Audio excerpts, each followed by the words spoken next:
je tiens d'abord à m'excuser auprès des auditeurs d'Afrique parce que, sans tabou, ma propre page aussi également, on n'est pas seulement pour le Gabon. Le Gabon, on en parle parce qu'on est Gabonais. Mais ce qui se passe chez nous est important, mais ce qui se passe aussi ailleurs, chez les voisins, c'est aussi important parce que on vit dans un monde où l'Afrique a besoin d'être ensemble, hein. Et voilà. Et j'avoue que depuis un temps, on n'a pas pu se pencher sur les questions d'ailleurs. Sur la question du Soudan, je n'ai pas parlé de ça. L'Algérie, je n'aurais pas parlé, etc. Donc maintenant, là, il y a un problème au Congo qui est grave, qui dure depuis un petit bout de temps quand même, hein. Il y a eu des élections dans lesquelles le président Kabila n'a pas participé. Et c'est un opposant qui s'appelle Félix Tshisekedi qui a pris le pouvoir. Et il y a un opposant qui réclame sa victoire. Il prétend qu'il y a eu de la triche, ce qui est fort possible, hein. Mais le problème, c'est que maintenant, il pousse les Congolais à prendre les rues et aller s'exposer à la mort, un peu comme ce qu'on fait là. Levez-vous, allez, voilà, voilà. Parce que c'est comme ça. Je dis, un temps, il faut être sage dans la vie, hein. On est fatigué de voir les Africains prendre les rues. Le contexte africain n'est pas celui de l'Europe. Les Européens en Afrique, on se fait mal. En Europe, les petits colons ils prennent leur rue, ils font leur boucan dans les rues de Paris, dans les rues de Londres, on les gaze un peu, on les arrête, on les relâche. Chez nous, il y a toujours des morts. Parce que les policiers, les militaires, les gendarmes, quand ils sortent avec les miliciens, ils sortent toujours avec des balles réelles. Quand ça les dépasse un peu là, c'est les coups de feu et c'est des morts. 30 morts, 20 morts, 40 morts, 50 morts. Comment un leader politique peut être aussi irresponsable? Est-ce que la prise de pouvoir dans un pays est tellement importante qu'on s'amuse avec les populations et on tolère qu'il puisse y avoir des morts à chaque sortie? Pourquoi l'Africain est méchant comme ça? Pourquoi l'Africain est mesquin comme ça? En Afrique, il y a deux solutions. Soit on négocie au calme, soit on fait la guerre ouverte. Et la guerre ouverte, on arme les gens, on fait comme Ouattara, on va en guerre et puis c'est la guerre. Les civils sont épargnés. Mais quand les gens prennent des civils comme chair à canon, parce que c'est ça dont il s'agit, c'est la chair à canon, c'est irresponsable. Même si tu as gagné les élections et que tu perds, pourquoi utiliser les populations pour aller mourir sûrement pour qu'on te mette au pouvoir? Pourquoi c'est comme ça? Félix a été malin. Il a compris qu'on ne va pas une élection pour partir comme un imbécile. On s'arrange à l'amiable. On s'arrange au calme. C'est avant l'élection en Afrique qu'on fait l'élection. Même demain au Gabon, s'il y a une élection, je dirais à tout le monde que n'allez pas faire la figuration. Si tu sais que tu n'as pas déjà un arrangement avec le pouvoir en place, prends le pouvoir au calme. Ne va pas perdre ton temps.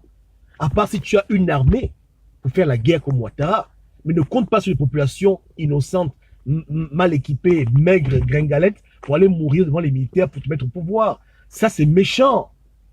Surtout pour les gens qui ont des moyens financiers importants, allez prendre vos miliciens. Allez prendre vos miliciens et faites la guerre à votre ennemi politique. Et puis c'est bon. Mais pourquoi le peuple qui n'a pas d'armes, le peuple qui est pauvre, misérable, on l'utilise pour aller faire la sale besogne? Dans un monde où nos militaires n'ont jamais de problème à tirer sur nous. En France, si les Français se lèvent pour renverser Macron, aucun Français ne tirera sur son frère français pour le tuer. C'est un même peuple. En Angleterre, pareil. Mais vous, en Afrique, hein, on formate vos militaires pour vous abattre comme les chiens, pour vous mitrailler, pour vous fusiller. On me parle de l'Égypte, mais avant l'Égypte, ils ont la même langue, qui n'est pas le français. Ils parlent tous l'arabe. Tous, ils ont la même religion, qui est l'islam. Donc, ils ont des points communs qui font qu'ils ont des limites. Et c'est sur ça que les Égyptiens ont joué pour renverser Moubarak. Au Gabon, ce n'est pas le foutu cas. Au Congo, ce n'est pas le cas. Les gens sont divisés par ethnie. Hein, les gens ne se parlent pas bien, ils ont des problèmes entre eux. Ils ont déjà eu un génocide chez eux. Il y a des tensions. Non. Le militaire qui ne parle pas ta langue, quand il sait que la foule vient, ils sont de telle province, mais il tire, il s'en fout. Il n'a pas un parent dedans. Vous ne partez pas l'église ensemble. Donc le contexte n'est pas le même en Afrique. En Afrique, la rue, c'est dangereux pour nous. Surtout qu'on l'a fait comme nos hommes politiques la font, sur le coup des émotions. Il se lève et dit, Congolais, allez dans les rues. Est-ce que l'homme là est même normal? Est-ce que l'homme là est sérieux? Donc arrêtons de suivre des gens qui n'ont pas les moyens de leur politique, hein, et qui veulent toujours utiliser les populations pour leurs propres bénéfices. Eux-mêmes, jamais ils ne meurent. Eux-mêmes, jamais ils ne vont en prison vraiment. Eux-mêmes, ils n'ont pas de problème. Mais c'est les pauvres Africains qui les suivent bêtement, qui vont prendre des balles perdues pour rien. Et même des balles réelles, pas forcément perdues, mais des balles dans le sens de les tuer. C'est comme ça. Au Gabon, c'est comme ça. Au Togo, c'est comme ça. Au Congo, c'est comme ça. Au Cameroun, c'est comme ça. Donc arrêtons ça. Soit si vous voulez qu'on fasse la guerre, on cotise, on prend les armes, on s'équipe, on met les bottines et on va en guerre. Là, c'est clair. Qu'on vient pour déloger quelqu'un, on va en guerre. Mais il n'est pas question de prendre des civils pour aller affronter des miliciens, à l'affronter des militaires, des policiers prêts à tirer sur eux. C'est irresponsable. Si tu regardais l'élection, est-ce que tu ignorais que tu devais perdre? En Afrique, quand tu décides d'aller aux élections face à un pouvoir autocratique ou un pouvoir qu'on appelle entre parenthèses dictature, mais tu sais toi-même que tu vas perdre. À moins que tu sois con, si tu n'es pas arrangé avec le pouvoir en place, mais tu vas là-bas pour perdre. Donc quand tu perds, tu fais quoi? Quand tu perds, est-ce que tu as vraiment un plan B? Pas les faux plans B que le pays nous mentait à l'époque, mais est-ce que tu as vraiment un plan B? Si tu n'as pas de plan B, reste tranquille. Va te reposer à la maison. Ne fais pas des populations ton plan B, quand même. Faye Lucas, si t'arrives. Ouattara, moi, j'ai pas aimé ce qu'il a fait, mais je le respecte, Ouattara. Voici quelqu'un qui était motivé. Il est parti aux élections, mais en parallèle, il avait déjà ses militaires. Quand Gbagbo a dit que dégage, il a dit ok, on fait la guerre. Il a pris l'hôtel du Golfe en otage. Il a demandé à ses mercenaires d'aller dans la ville d'Abidjan. Ils ont fait la guerre. La France et lui s'était déjà arrangé, donc Sarkozy l'a aidé. Voilà comment on fait la politique en Afrique pour l'instant. Les problèmes politiques en Afrique se règlent avant les élections, pas pendant les élections. C'est avant les élections qu'on s'entend déjà avec tous les frangins, hein, et qu'on fait déjà ces alliances pour que quand ça chauffe là, on ne cherche pas à comprendre, on ne cherche pas à réfléchir, le plan rentre en marche, on fait ce qu'on a à faire. Mais des gens vont en aventure, amener les gens à voter, et ils n'ont pas de plan B, ils n'ont pas un plan clair, ou leur plan, c'est seulement les Gabonais qui doivent mourir. Est-ce que c'est sérieux? On doit avoir pitié de nos frères. Hein? Il faut que Fayulu ait pitié des Congolais. Tu n'as pas d'armée, tu n'as pas de moyens financiers, tu n'as pas des amis au State pour faire la pression. Papa, va t'asseoir. C'est tout. Attends les prochaines élections, quand tu auras tout ce qu'il faut pour prendre le pouvoir. Là, maintenant, lève-toi. Voilà comment on doit être responsable. En Afrique, en France, c'est pas comme ça. En Amérique, c'est différent. Mais chez nous, en Afrique, c'est la loi de la jungle. On vit dans un monde de mercenaires chez nous. On vit dans un monde de la mafia au plus haut niveau. Donc, arrêtons de faire semblant. Arrêtons de vouloir jouer aux petits démocrates bectés. Après on s'étonne. Oh, pourquoi? Non, non, non, non. Arrêtons ça. Chez nous, tout se passe en arrière-plan. Donc, soit on participe aux élections avec cette logique-là, on fait ce qu'on a à faire, soit on reste tranquille. Je dis qu'à part si tu participes à une élection et que tu as tes bombes, tu as tes militaires, tu es prêt à t'imposer. Si ce n'est pas le cas, reste tranquille. Ou bien tu sais que l'Amérique t'a déjà signé un papier clair que si tel triche, nous on vient, on bombarde le Gabon, on bombarde le Congo, on te met au pouvoir. Mais si tu n'as pas ça, papa, laisse les pauvres villageois tranquilles. Hein? Les gens qu'on paye par mois, là-bas au Congo, le salaire moyen, c'est combien? Le salaire moyen, c'est par mois peut-être quoi, 30 dollars par mois, 15 000 francs CFA. Les gens souffrent là-bas. Laisse les gens tranquilles. Les enfants orphelins, les sidéens, laisse les gens tranquilles. Et le Congo, je connais bien le pays parce que j'avais une go qui était congolaise. Donc je connais bien ça, c'est mon pays. Donc, les gens souffrent trop pour les prendre comme des... Non. Si c'est un problème militaire se règle militairement. Un problème politique se règle politiquement. Un problème diplomatique se règle diplomatiquement. Chaque problème a sa solution adéquate dans le contexte, dans le climat dans lequel on est, selon nos réalités. Voilà comment ça fonctionne. Quand Bush a voulu enlever du pouvoir M. Saddam Hussein, il n'a pas envoyé des civils aller marcher dans les villes de pouvoir. Il a envoyé des militaires. Est-ce qu'on se comprend? Quand il y a la crise en Palestine, et on veut cesser le feu, on envoie des diplomates. Donc chaque problème a sa solution. Mais la solution où le peuple est toujours sacrifié, et c'est rare que ça fonctionne, pour nous en Afrique, on est fatigué de ça. On ne veut plus entendre des trucs, mouvement au Togo, 40 morts, mouvement au Gabon, 30 morts, mouvement au Congo là-bas, 50 morts, et après il n'y a rien, rien ne change. Au moins même si les gens mouraient, et que ça change quelque chose, on aurait dit oui, oui, oui. Mais on sait que même si on les tue même par 50 millions, écoutez, Kabila, pour moi, Kabila est celui qui a dévalué la vie humaine en Afrique. Son règne a dévalué la vie humaine. Il a désensibilisé le monde de la mort de l'Africain. Au Congo, on compte plus de 12 millions de morts. 12 fois le Gabon, dans les guerres au Congo, où Kabila et Kagame étaient ensemble en train de faire les 400 coups. 12 millions de morts. Des villages ravagés, des enfants égorgés. L'ONU est là-bas. L'ONU est là-bas jusqu'à présent.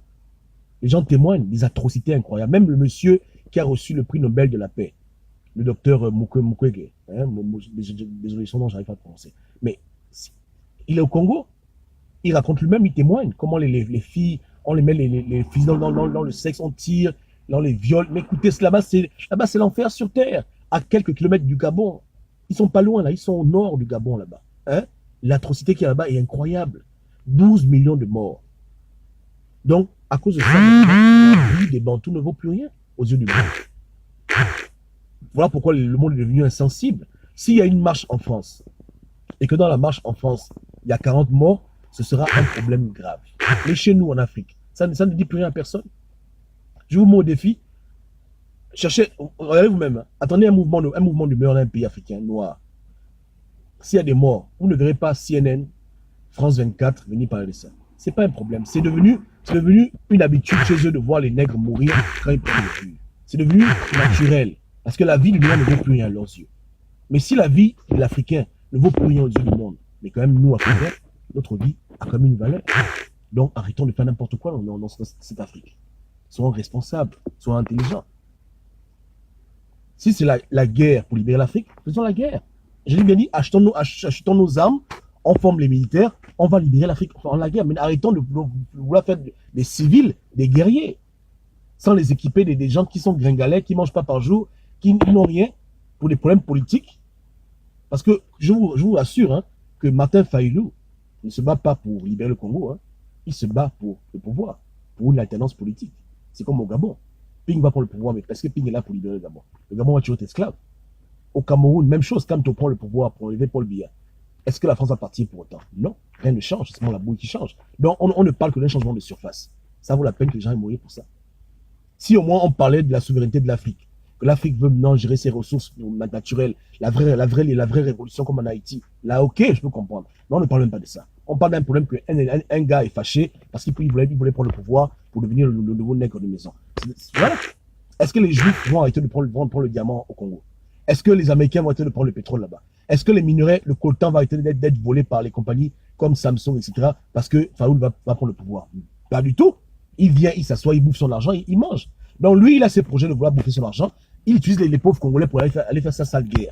Parce qu'il est tellement incompétent, il est tellement nul qu'il n'a même pas sa propre armée. Donc le peuple devient son armée de défaut. Ce comportement-là, en Afrique, il faut qu'on arrête ça. Il faut qu'on stoppe ça maintenant. La vie de l'Africain est précieuse. Vous ne voyez pas les Belges prendre les rues, on les tue comme ça.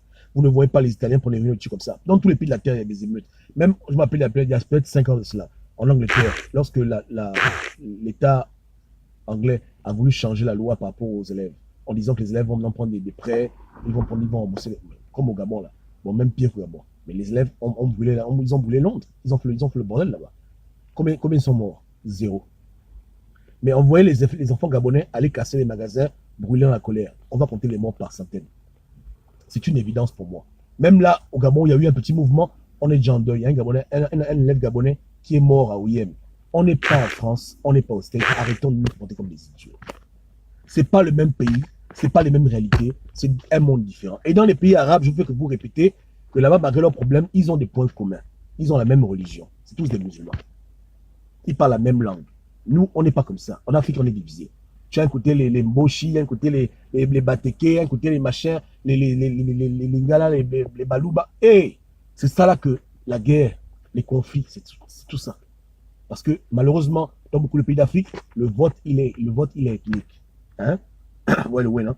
La province de tel supporte tel, la province de tel supporte tel. Et c'est ça qui crée des problèmes plus tard à long terme. Donc, dans ce contexte, il n'y a pas un amour tellement fort entre les Africains. Non, ça c'est mon frère africain, je ne veux pas le taper, je ne veux pas tirer sur lui. Ils vont tirer. Au Togo, renseignez-vous, c'est Oyadema et sa famille qui gèrent le pouvoir. Donc c'est sa tribu qui domine les autres, qui brime les autres. Au Congo, Brazzaville, c'est pareil. C'est les gens de Sassou, de sa tribu, de son ethnie, qui dominent les autres ethnies. Voilà pourquoi ils tuent les gens dans le pool, parce qu'ils ne les voient pas comme leurs frères, ils les voient comme les ennemis. Dans le même pays, hein. Pourtant ils sont tous congolais, mais ils n'ont pas une proximité ensemble, ils n'ont rien en commun. Donc quand ils voient un petit congolais au pool, ils balancent les missiles, ils brûlent les villages, ils tuent les gens. Voilà. Parce que même si on est dans le même pays, il y a des divisions qui font qu'ils se voient en ennemis. C'est ce qui se passe en Afrique. Donc dans ce contexte-là, On est en guerre. On n'est pas dans un mouvement pacifique. Donc, si on veut la guerre, on fait la guerre. Sinon, on fait la politique, on négocie au calme. Voici nos options. En Amérique, quand les Martin Luther King prenaient les rues, on les tabassait, mais même là, on ne les tuait pas. Pourtant, à l'époque, c'était quand même raciste, mais on les mettait en prison. Mais au Gabon, au Congo, au Togo, va, allez-y. Vous allez à 1000 faire le désordre. Ou bien à 50. Mais parmi vous, il y aura des morts. Regardez vous-même le coup d'État qui s'est passé au Gabon.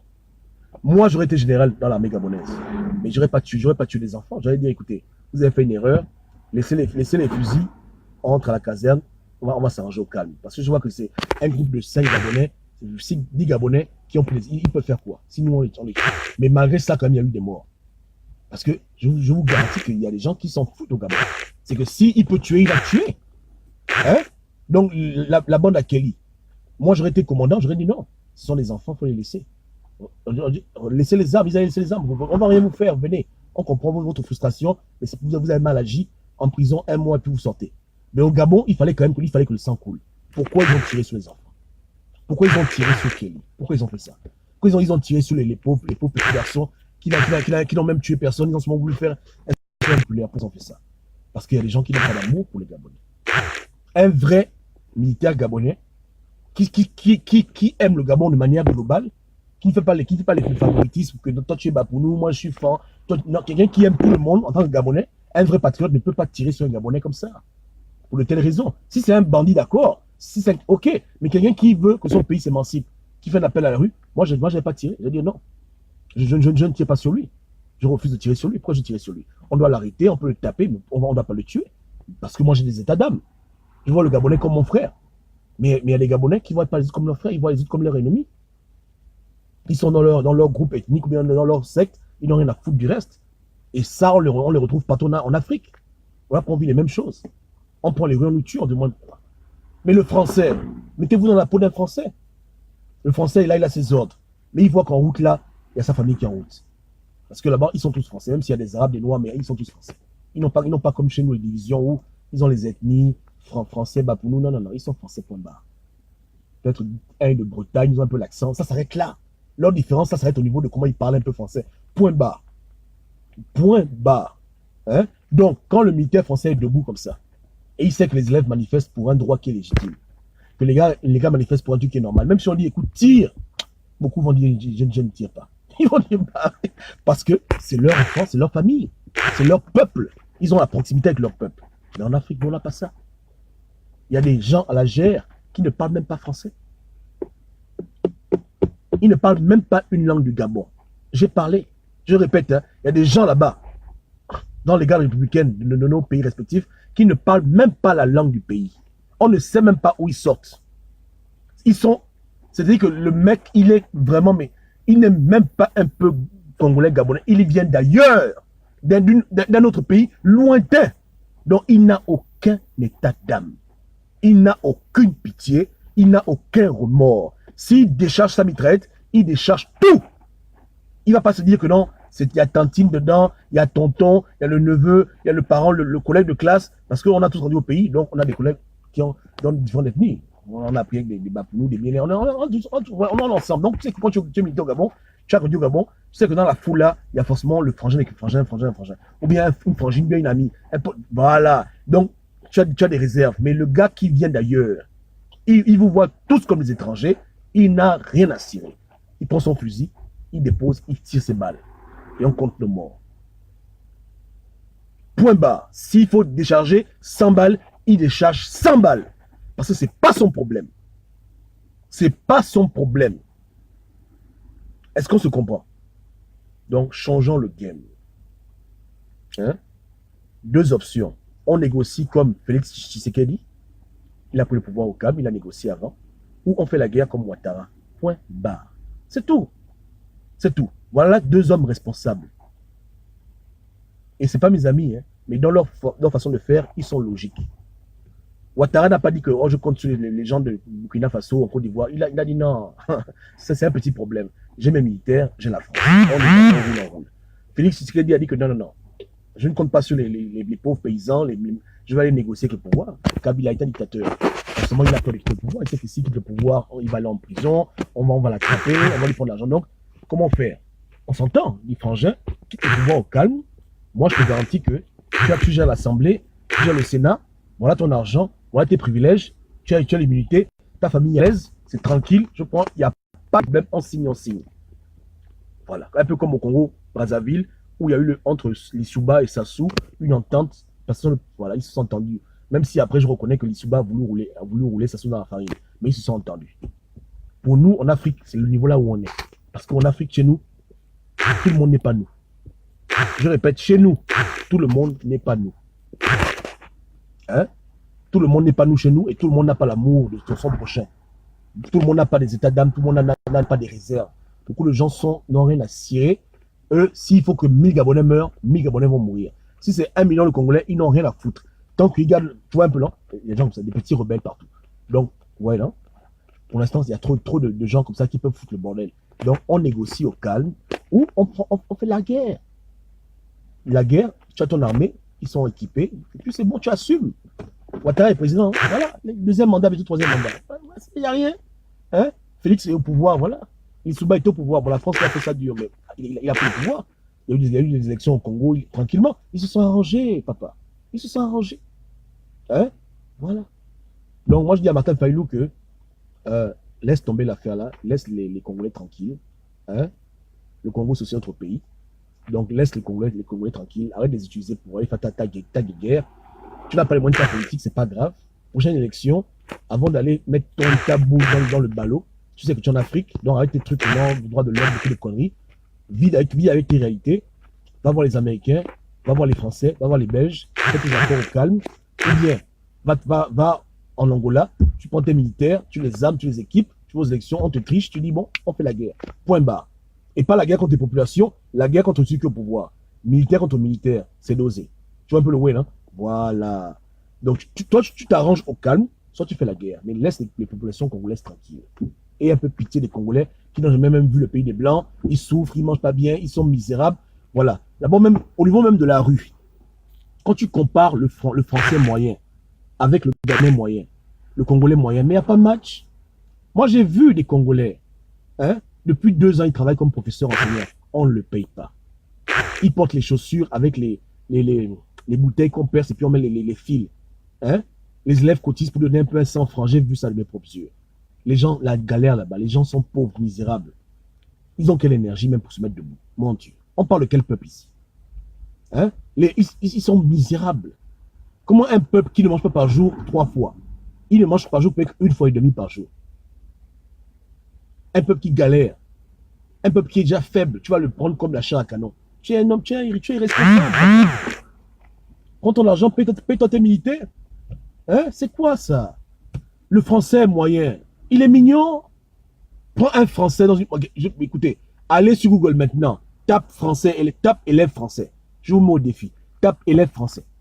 Tu mets par exemple élève français terminal. Tu prends un élève français terminal, tu le déposes ici à gauche. Boum, tu déposes.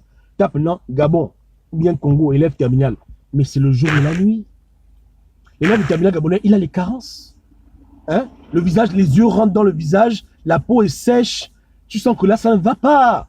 Il a sa tenue, mais la tenue flotte, ça flotte même. Ça flotte. Mais le petit français, mais il est mignon. Il a les joues sont jaunes, papa. Il est très très costaud, là. Il mange bien. Hein? Il mange par jour 3 fois, même 4 fois. Il a le goûter. Il est en forme. Donc, désolé. Donc, si lui se lève, là, il peut faire courir les CRS, là. Il est en forme, papa. Mais le petit Gabonais, maigrelet. Même le vent peut l'emporter. Les dents sont toutes jaunes. La galère, les yeux sont... Il a la jaunisse. Il a le beriberi, il a les carences, vitamine B, vitamine A, vitamine C. Il est là, la vie est dure. Il transpire, là. Pas le petit de Blaise Pascal, parce que ça c'est un monde dans un monde. Je parle du petit lycée technique. Hein, le petit de Capot. Même la roue de Capot, elle est là et tout. C'est dur, il n'y a pas la mèche. C'est le fil. Hein? Le gars a mangé hier, demain il ne sait pas ce qu'il mange. Il entre à la maison, maman, il y a quoi à manger? Il n'y a rien. Je vais au marché, je reviens. Voilà comment les gars sont.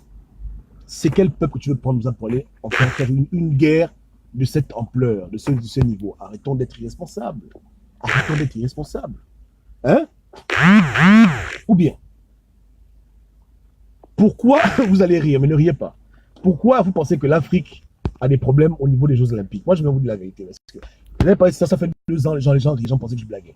Mais écoutez, la raison pour laquelle aux Jeux Olympiques, on n'a pas beaucoup de médailles, mais c'est une raison alimentaire, malnutrition. Vous pensez que quoi? C'est la seule raison. Je vous assure hein, que la raison principale pour laquelle aux Jeux Olympiques, on compte nos médailles sur le bout des doigts. L'Afrique peut-être une médaille d'or, mais c'est un problème de malnutrition. Comment tu vas aller courir avec des gens qui, depuis qu'ils sont nés, ils mangent par jour 3 fois. Toi, tu manges par jour 1 fois. Tu as le ventre qui fait mal. Ton corps a grandi d'une manière bizarre. Tes os sont fragiles. Mais tu ne manges pas bien. Donc, tu vas d'abord au JO. Tu vas comme ça nager. Tu nages. Tu fais peut-être 1 heure. Ce que les gens font en 20 minutes, tu fais ça en 1 heure. C'est la fin. C'est tout. C'est la fin. C'est la fin. Remarquez vous-même les joueurs qui évoluent en France. Ceux qui évoluent au Gabon. Regardez-vous la différence. Hein? Même quand le corps a quand même pu manger la sauce graine, la farine, mais le cerveau est faible. Parce que quand l'enfant mange mal, le sucre ne met pas dans le cerveau, son cerveau a du mal à se développer. Donc il y a un problème. On n'est pas comme les autres. On connaît nos réalités, on sait qui on est. Donc on doit composer avec. C'est important. On doit composer avec ces réalités-là. Hein? Aux Jeux Olympiques, la malnutrition africaine fait que les Africains souffrent. C'est dur pour eux, c'est dur. Hein? À part ceux qui font les sports d'endurance, où effectivement, le fait de ne pas manger, ça t'aide, comme les Éthiopiens. Comme ils frappent souvent dans leur pays, 1 an, 2 ans, ils ne mangent pas. Quand ils vont là-bas au JO courir, ils peuvent tenir. Mais tout le reste là, hein? On a une médaille d'or, d'argent, point barre. Ça ne va pas. Malnutrition. Malnutrition. Il n'y a pas autre chose. Malnutrition. Donc, un temps, il faut qu'on arrête. Il faut qu'on arrête. Hein? Le peuple, on doit l'émanciper. Comme a dit Dan Joyer, il faut comprendre les gens, les mettre à leur place. On doit les former. Mais on doit aussi comprendre quelque part qu'on n'a pas affaire à un peuple qui est normal. Parce que c'est un peuple qui a beaucoup souffert. Tu peux pas comparer la vie d'un Gabonais lambda avec la vie d'un petit Anglais, d'un petit Américain. Ne viens pas lui parler des théories. Les théories, est-ce qu'ils sont pareils? Ils ne sont pas pareils. Ils ne sont pas pareils. Joe, ils ne sont pas pareils. Ils ne sont pas pareils. Hein? On se comprend, non? Même moi, si je n'ai pas eu la chance de vivre à l'étranger, peut-être que j'aurais été chaos technique au Gabon. Je ne sais pas. Est-ce que vous comprenez le way? Même quand je vois ma famille, je vois mes frangines, je compare avec des filles gabonaises moyennes, je dis que ça ne va pas.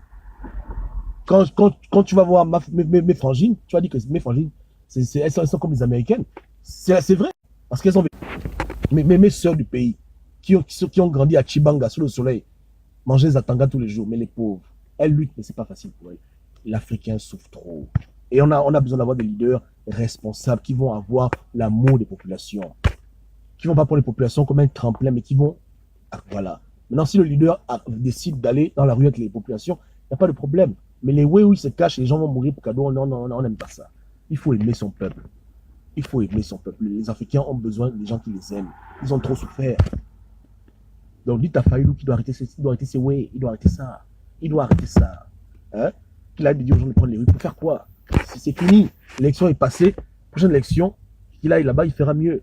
Qu'il se prépare pour le futur. Au lieu de sacrifier les Congolais pour rien. Les pauvres, les gens... Non, c'est pas sérieux. Ce n'est vraiment pas sérieux. Hein? Le sang noir a trop coulé. Arrêtons l'hémorragie. Arrêtons l'hémorragie. Et tous ces gens-là n'ont jamais un plan de rue sérieux. C'est toujours les émotions. 2-3 personnes prennent les rues. C'est jamais un plan organisé, ficelé, comme Burkina Faso. C'est les idiots aussi. Où les gens meurent pour mourir. Pourquoi ils font ça? Pourquoi? Ok. Que Dieu vous bénisse. Passez une bonne journée. Ciao, ciao.